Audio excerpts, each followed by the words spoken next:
Di abad 15 ada yang menarik, teman-teman boleh cek. Semua penemuan-penemuan besar itu ada ongkosnya. Galileo Galilei, Copernicus, Gutenberg menciptakan mesin printing. Saya lupa apa yang tercipta. Newton dengan Principia of Mathematicanya gitu ya. Pada saat 14 sekian dan 15 sekian mendadak Eropa menjadi dunia baru, pinter semua dan teknologi maju dengan cepat, padahal kemajuan teknologi dan peradaban itu memerlukan biaya mahal. Nah, maka sejarawan menduga bahwa harta-harta Templar tadi yang di permukaan jadi shadow, menjadi pembiaya semua penemuan-penemuan teknologi. Kemudian seperti bank pertama kali diciptakan di Italia, printing money pertama kali diciptakan di beberapa negara Eropa, masih belum berupa negara Eropa tapi kerajaan. Bahkan bank tertua di dunia di Italia sampai saat ini udah 500 tahun pun masih hidup, masih ada, masih jalan. Yang kita mau mengingatkan adalah menduga bahwa tadinya Templar dengan kekayaan di permukaan, mereka main shadow. Kita lanjutkan shadow ini ya. Dan shadow ini mulai banyak, makanya saya pernah menceritakan tentang The Winners Get All. Jadi mereka mengontrol vena, mereka mengontrol bukan uangnya tapi jalur distribusi keuangan tersebut yang mereka kontrol. Kita tahu di abad 20, 1910 ya, kita lompat lagi 1910, waktu itu mata uang dunianya ada dua yang besar, yaitu pound sterling dan Swiss franc. Harus ingat, dan talipan nomor satu tetap pound sterling. Pound sterling menguasai 80% transaksi di dunia di awal-awal abad 20, tentunya abad 19 dia lebih berkuasa. Jadi teman-teman harus mengingat bukan dolar atau belum dolar. Di 1910 ada sebuah rapat yang sangat fenomenal. Jadi kalau di 1989 kita lompat sebentar ke Tiongkok, China. Di situ ada The Secret Meeting That Changed China tahun 89. Nah, tahun 1910 ini ada The Secret Meeting That Changed Dollar, ya dolar gitu ya. Jadi ada sebuah meeting besar di Jacqueline Island. Jadi teman-teman boleh cek Jacqueline Island 1910 gitu ya. Apa yang terjadi? Jacqueline Island 1910. Nah, di situ akan Anda lihat bahwa ada rapat yang luar biasa antara Partai Republik seperti sekarang ini lagi rapat dengan Partai Demokrat yang diinisiasi oleh keluarga Rothschild. Kita akan masuk sebuah nama nih, keluarga Rothschild. Oke, kemudian apa inisiasinya? Inisiasinya adalah meminta currency dunia adalah dolar gitu ya. Sementara pada saat itu Demokrat sangat cenderung miring ke Inggris atau ke Britania dan mereka sangat tidak setuju dengan mata uang menggunakan dolar. Walaupun dolar adalah dolar Amerika, tapi mereka merasa nggak akan bisa dolar mengontrol 80% transaksi dunia. Sama seperti apa yang dilakukan yuan pada saat ini dengan 1,7% dari nilai transaksi dunia. Kita tahu 70-80% adalah menggunakan dolar. Toto yuan menyatakan dirinya akan challenge Amerika. Jadi sama persis seperti apa yang dimaui Rothschild, yaitu walaupun pound sterling dan Swiss franc juga dikuasai Rothschild, tapi dia ke depan melihat bahwa dolar is the future, dolar is the sunrise. Nah, ditolak oleh Partai Demokrat karena waktu itu Partai Demokrat lebih dominan. Anda boleh cek di Wikipedia sekarang. Separuh dari Partai Demokrat, kongresmen dari Partai Demokrat dan senator dari Partai Demokrat itu ada di kapal Titanic. Dan kita tahu kapal Titanic siapa yang membiayai dan kemungkinan besar kapal itu ditenggelamkan. Dan kita semua tahu begitu rapat kembali untuk menyatakan dolar adalah akan menjadi world currency, Partai Demokrat hanya separuh dan kongres menandatangani semua. Akhirnya the winner is Rothschild gitu ya. Nah, kalau saya ngomongnya ngawur, Anda cek di Wikipedia. Dan kalau di Wikipedia di situ ada Jacqueline Island, ada 1910, ada Rothschild yang membiayai Titanic, ada separuh Partai Demokrat anggotanya mati di kapal Titanic, semua ada di Wikipedia. Bukan ngarang saya ini. Saya cuma teman-teman yang muda-muda yang belum ingat ya saya ingatkan aja. Ini pelajaran-pelajaran dasar. Mungkin saya ada miss waktu atau miss jumlah, tapi kita semua get the point lah maksudnya. Oke, di tahun 45 di mana Amerika sudah menjadi pemenang perang dengan Eropa dan Amerika kontrol the world. Jadi ingat bahwa di tahun 45 itu terjadi sebuah keputusan adalah world currency adalah dolar, di mana delegasi Prancis tidak setuju, tapi 2 minggu kemudian delegasi Prancis menandatangani persetujuan tersebut. Kemudian Perang Dunia Kedua berakhir dan dunia menjadi baru dengan tatanan dunia baru. Oke, saya mau melompat lagi bahwa itu adalah cerita sejarah mundur dari zaman Templar sampai 1945, kemudian selama 70 tahun, ya sampai sekarang 75 tahun, Amerika control the world, Amerika Amerika control the currencies, Amerika control semuanya. Ingat, saya mau menceritakan bukan Amerika yang control world mengenai sistem pembayaran. Amerika memang memiliki dolar sebagai world currency, tetapi kita mau mengingatkan bahwa sistem pembayaran, payment system, payout system, transaksi dikuasai oleh globalis. Saya mau kasih contoh, dan berkali-kali cerita ini saya udah kasih contoh kepada teman-teman semua. Kalau saya punya uang, saya mau transfer $1.000 ke rekening Anda, sahabat semua, kita datang ke Bank Mandiri, saya ngisi formulir nama Anda, kemudian saya kasih $1.000 ke bank tersebut.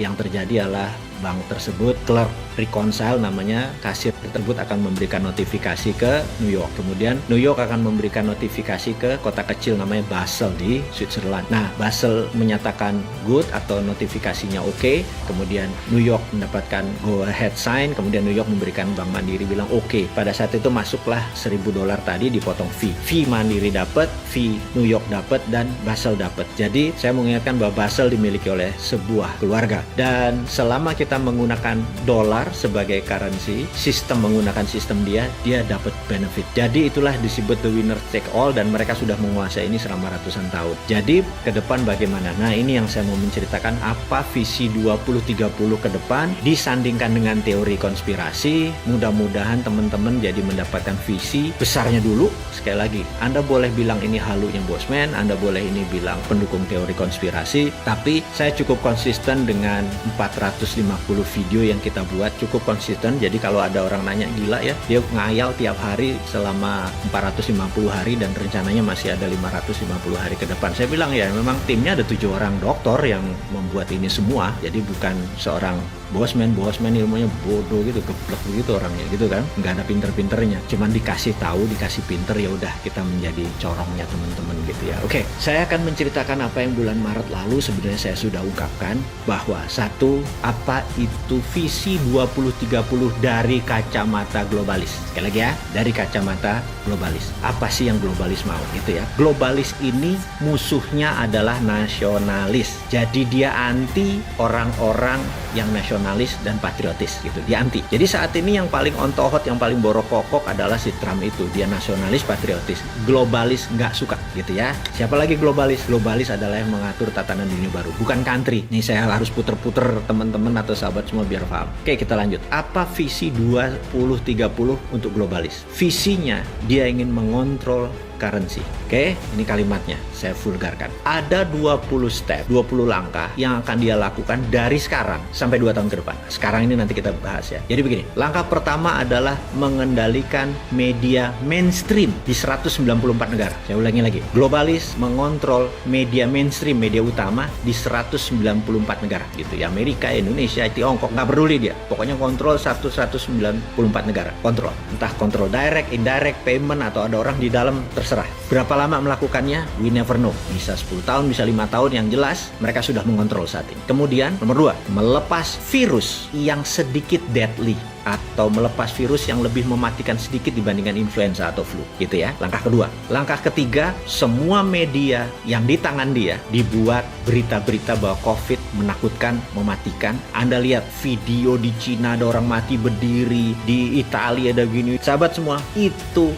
by design, itu propaganda ya. Nomor 3, create fear, menciptakan ketakutan. Keempat, menyarankan total lockdown, Nah, tujuannya apa? Tujuannya dia ingin memukul ekonomi hingga separuh dari transaksi di dunia saat itu gitu ya. Kemudian dia ingin 50% populasi dari tenaga kerja menjadi unemployed, tidak bekerja. Oke? Dan ini dipukul bergantian dengan total lockdown di beberapa negara gitu ya. Nomor 5, dia menyebarkan PCR yang sangat sensitif. Ini harus diingat lagi nih ya. Menyebarkan PCR yang sangat sensitif. Dengan kesensitifan yang sangat sensitif tersebut sehingga di mana-mana COVID ini menyebar seakan-akan sangat cepat gitu ya. Oke, saya lanjutkan lagi. Dan ini terus dipukul sampai November kemarin karena tujuannya adalah political tool untuk memukul Trump. Jadi Trump menang atau Trump kalah, tugas COVID dalam political tool sudah selesai. Tapi tugas COVID sebagai pandemic, sebagai economic tool, sebagai biological tool, pandemic tool masih belum selesai. Sekali lagi, political tool sudah selesai. Karena political tool sudah selesai, maka tugas COVID sudah berbeda nih ya. Sekali lagi. Dan ini yang harus diingat. Maka setelah banyak lockdown, banyak pengangguran segala macam. Nah, ini yang paling penting. Akan diterbitkan placebo vaksin. Ini kurang ajar. Placebo vaksin ini tingkat penyembuhannya mungkin hanya setengah orang yang punya antibodi. Jadi gini, orang yang kena COVID, katakanlah dia OTG tanpa gejala, kemudian dia sembuh, tubuhnya sudah ada antibodi. Tapi mereka yang kena lebih parah, misalnya sampai dirawat, sampai perlu plasma atau sampai memerlukan itu, sembuh, maka antibodi dia lebih tinggi daripada yang OTG tadi. Vaksin yang nanti yang kita sebut placebo vaksin ini bahkan tidak sampai setengah dari orang yang punya antibodi itu. Jadi rendah sekali gitu ya, rendah sekali. Kita sampai tahap ini nih yang saya mau bicarakan. Lalu nanti, sekali lagi, ini belum terjadi. Ada 20, ini nomor 8. Saya ada beberapa yang saya skip sengaja ya, biar teman-teman terus intens dengan saya, intens dengan teman-teman di sosial media. Jadi, ini nomor 8. Nomor 9, nomor 8 itu apa tadi? Diterbitkan vaksin placebo. Ingat, kenapa vaksin placebo? 40 tahun AIDS itu beredar di dunia, belum ada vaksinnya. Sekarang kita mau nanya, kenapa nih 1 tahun mendadak ada vaksinnya gitu ya? Oke, kita sekedar skip, hanya pertanyaan kritis aja. Nanti setelah ini, setelah vaksin placebo ini diterbitkan, ini sekali lagi saya baca dari data apa yang dimaukan oleh para globalis. Yang nggak percaya teori konspirasi, anggap ini dongeng gitu aja ya. Setelah ini akan disebar PCR yang low sensitivity. Jadi ingat ya, tadi disebar PCR yang high sensitivity, sangat sensitif. Jadi semua orang akan jadi kena. Ini sekarang dibalik. Dia akan memberikan yang low sensitivity sehingga seakan-akan vaksinnya efektif. Sadis yang ngomongnya ya. Saya minta maaf nih. Jadi dengan ada PCR yang nanti disebar adalah low sensitivity, kesannya vaksin efektif. Ini apa efeknya? Efeknya manusia di seluruh dunia merasa vaksin, merasa sekali lagi, dan COVID terkalahkan. Di sini berita akan terus turun hilang. Tapi nanging gitu kalau Jawanya. Tapi COVID masih ada, dan COVID masih satu level deadly atau mematikan daripada flu gitu ya. Jadi nanti Anda bisa bayangkan, kok kayaknya udah sembuh tapi bos ini mendadak 4 hari isolasi mandiri, 21 hari isolasi mandiri, terus bergilir. Jadi tahun 2021 apa yang terjadi? Jangan harap Anda akan merasa bahwa ini udah take off. Anda di trap. Anda emang sengaja mau dikenain oleh kaum